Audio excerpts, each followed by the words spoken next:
E olha só, nessa semana mesmo a gente teve a expulsão de 4 alunos de um dos colégios mais tradicionais de São Paulo, todos acusados de cometer ali atos de bullying impiedosos em grupos de WhatsApp. Está virando moda, pelo visto.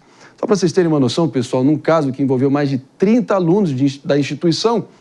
Agora, para alertar sobre os sinais que as crianças podem dar e como os pais podem, de fato, reagir e intervir de forma necessária e concreta para ajudar nessas situações, resolver isso, conter na raiz, a Abrace, que é a organização fundadora do programa Escola Sem Bullying, está lançando uma baita campanha de conscientização que inclui um curta-metragem que será exibido durante os trailers de todas as salas de cinema a partir do dia 20 de fevereiro.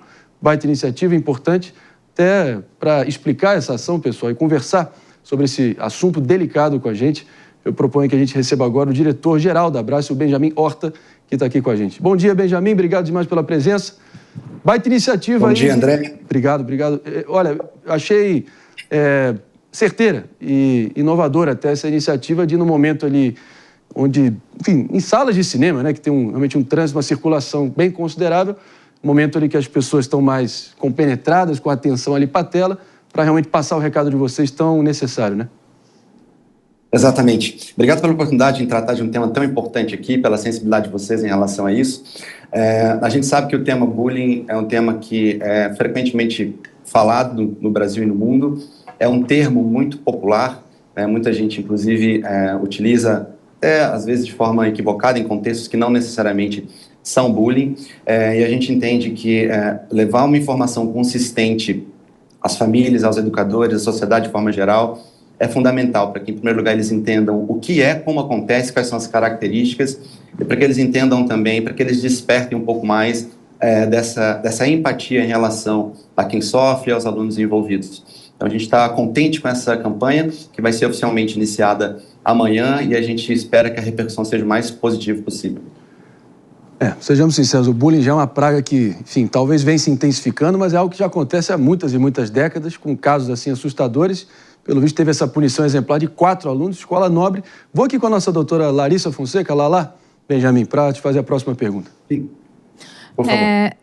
Quais as medidas que vocês estão tomando, né, para auxiliar? Porque o que eu percebo na clínica é que falta um alerta, tanto em relação aos próprios professores, para compreender a situação, para estarem prestando atenção nas situações. E, claro, né, as consequências, porque eu vejo adultos até hoje, por exemplo, com transtornos alimentares em decorrência da vivência desse bullying. Então, quais são as medidas que vocês estão tomando, né, para os orientadores, para os professores, para eles terem essa percepção de que realmente está acontecendo alguma coisa? Doutora, tem algo interessante, tem 2 coisas muito interessantes na sua pergunta. A primeira delas é as consequências a longo prazo. Porque quando a gente pensa em bullying, a gente pensa em consequências a curto prazo. O aluno que apresenta uma certa resistência para a aula, ou uma queda no rendimento escolar. Mas a longo prazo, a gente tem diversas pesquisas. Um grande pesquisador chamado Samir Hinduja apresentou um artigo ano passado apontando até alunos que sofreram bullying na adolescência e que se tornaram agressores na fase adulta, né, nessa inversão.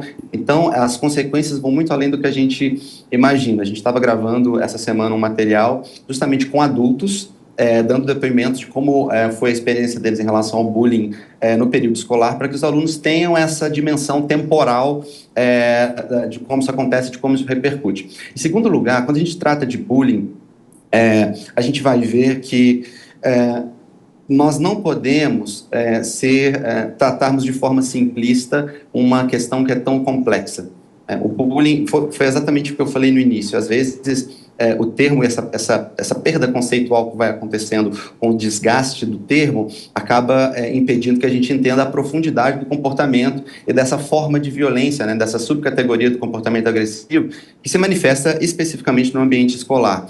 Então, para tratar disso, às vezes eu percebo que algumas estratégias, elas são um pouco tímidas mediante a gravidade do que é o bullying e mediante essa cultura da violência que muitas vezes se instaura na escola. Por exemplo, nesse caso que o André citou, nós vimos que era um grupo de WhatsApp que tinha mais de 200 alunos participando daquele grupo, inseridos naquele grupo. né? Então, assim, são 200 alunos, é muita coisa. Quanto tempo aconteceu o cyberbullying ali para que algo realmente fosse feito, né? Então, foram identificados esses 34. Mas a gente tem que entender que a gente não estava lidando com aquele perfil onde um aluno tem um problema familiar e aí ele manifesta essa agressividade no ambiente escolar. Não, a gente está lidando, às vezes, com uma cultura que acaba propiciando essa forma de violência e, de forma, acho que negativa, dando algumas recompensas para os praticantes, que se sentem poderosos, que se sentem populares no ambiente escolar. E, então é pensarmos não só nesse viés, né, já tem pesquisas que apontam esses dois formatos de bullying. O formato 1 é aquele formato típico que a gente vê do filme, por exemplo, ali no Extraordinário, né? Mas o formato 2 é quando essa cultura ela acaba se instaurando na escola e aí só tentando de forma sucinta te responder, a grande ideia é implementarmos uma metodologia, o que a gente faz no Escola Sem Bullying é implementarmos uma metodologia sistemática. O que eu quero dizer com isso? Eu quero dizer que precisa haver componentes que alcancem todos os públicos que estão na escola. Não adianta eu fazer um programa de prevenção ao bullying só para quem sofre, ou um programa só para quem pratica, ou um programa só para quem assiste, não dá, porque todos têm uma participação. Né? Então, tem um material muito interessante do pioneiro em estudo sobre bullying, o Dr. Dan Oveios. Ele aponta um círculo do bullying. Olha que interessante, André.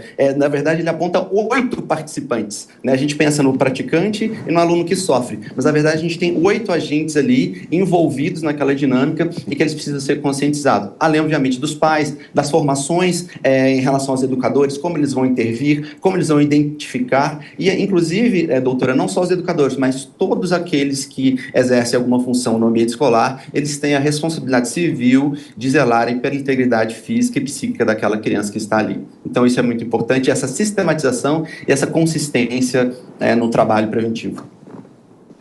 É isso, meu querido. Então, sinceramente, a gente está falando desse caso, evidentemente, grupo de 200 alunos, 34 suspensos, 4 expulsos, com certeza os 4 ali arquitetos do caos. E só que realmente foi de um grau de agressividade, assim, perderam a linha num nível que não haveria qualquer outra solução para esse caso, a não ser dar a punição exemplar, a expulsão. E, de novo, o ser humano só respeita aquilo que ele teme e tem certeza que os amiguinhos vão pensar 2 vezes em cometer isso uma próxima vez. E é uma tortura psicológica que deixa cicatrizes aí que demora décadas ali, que ficam cravadas ali no consciente das vítimas que sofrem isso. Então, sugiro até um negócio aqui para você, Benjamin, antes da gente se despedir. A gente repercutiu outro dia aqui o prefeito de Prata, em Minas Gerais, que para evitar ali o pessoal poluir e fazer da cidade um grande lixão, ele falou assim, quem jogar entulho aqui é corno. Eu não estou falando para você partir para a escatologia aqui e também para o vale tudo, mas você tem que chocar, tem que realmente desincentivar qualquer um que incorra nisso, colocando esse estigma neles, como quem perpetrar o bullying é realmente o vilão da história e fazer eles realmente entenderem o recado. Tenho certeza que você está nessa direção. Obrigado pela presença. Exato. Pode comentar, pode comentar. E é isso. Não, só o último comentário, em relação a isso, justamente nesse início de ano, é um início importante para a gente começar o ano repensando algumas práticas, repensando. Eu acho que o que você falou é interessante, que é mobilizar o maior número possível de pessoas. Então, essas parcerias, inclusive a Vênis está com a gente nessa campanha que a gente está lançando agora em relação ao uniforme. Mas o que você falou sobre a questão aí da limpeza do Rio, ela vale também para prevenção ao bullying em relação a conscientizar todo mundo que está ali dentro, inclusive os alunos que estão assistindo. Né? Já pensou nisso? Claro, quanta gente já assistiu acontecendo, sabe, está incomodado com o que está acontecendo e às vezes não falta aquele empurrão para te incentivar e falar, você pode também fazer alguma coisa. Então, acho que a mensagem principal é essa, todo mundo pode fazer algo, por menor que pareça, aquilo vai ter um efeito significativo de alguém. O exemplo arrasta e você está na dianteira desse movimento. Obrigado demais, Benjamin, pela presença aqui. Obrigado a você. Essa tua luta, pode ter certeza que a gente vai encampar também. Obrigado. Muito obrigado. Um abraço. Tchau, tchau. Foi um prazer. Dessa vez foi no Colégio Santa Cruz, Colégio da Elite, mas assim como os casos de homicídio, para pegar um exemplo aqui que não são reportados, imagina a quantidade de sofrimento na solidão e nas sombras de tantos alunos, Brasilzão afora, nos rincões do Brasil, que estão passando pelo mesmo sufoco e não vai ter a mesma repercussão. Não é isso? E o grande problema também é que hoje em dia a tecnologia, né? O bullying se torna frequente diante do celular, com as redes sociais e tudo mais. Antes era uma brincadeira e ficava às vezes ali na escola. Hoje em dia isso se torna uma grande proporção. Eu acho isso melhor porque é mais fácil de pegar, sabe? Tipo, um pai vê, eu acho que a tendência é melhor. Posso fazer uma pergunta para a doutora Lala? A gente vai precisar fazer um rápido break, agora sim, daqui a pouquinho. Então, pode concluir. Jogo rápido aqui, Jess, e a gente vai adiante. É um bom jeito de lidar com pessoas que fazem bullying, fazer bullying com elas? De forma nenhuma. Não, de forma nenhuma. Vamos lá. Eu achava que era legítima defesa. Eu tendo a acreditar aqui que ela tem uma certa razão. Mas você concorda que a gente está aumentando a agressividade? E, na verdade, o alerta deveria acontecer, né? E a sinalização, enfim. A gente vai fazer bullying com a outra pessoa, sim, geraria um comportamento, poderia ajustar aquele comportamento, sim, mas pode ser uma agressividade muito maior. Então, papo tá bom, papo necessário, não sem antes fazer um rápido break para quem está nos ouvindo. O Morning Show volta já. Agora sim, mano, fica bom. Como desarmar o comportamento daquele aluno que faz o bullying? Então, ele precisa, ter conversas e ter a percepção do mal que ele está fazendo. E muitas vezes, assim, o professor conversar, colocar ele, não numa situação de bullying, mas colocar ele para se identificar com uma situação específica, que talvez esteja relacionada, inclusive, com a vida dele, isso pode contribuir para que ele sinta o que ele está fazendo. Porque quando ele se torna alvo, ele vai sentir dor.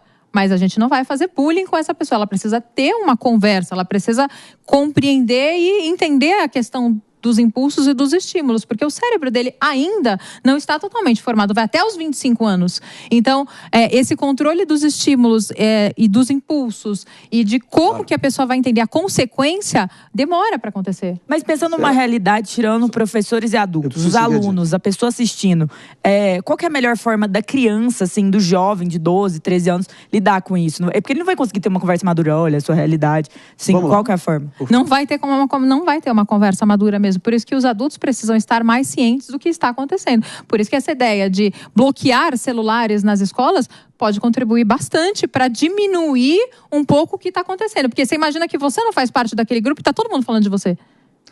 Eis a questão, né? Retomar a autoridade do professor em sala de aula, envolvimento paternal, bloquear os celulares. Fica a dúvida, fica aí também uma pergunta no ar. Qual é a melhor receita, afinal de contas, para qualquer bullying? Ou você retribui na mesma medida, devolve fogo com fogo, ou talvez tenta ali compor até que ele realmente baixe a bolinha dele e cesse esse frisson todo, né?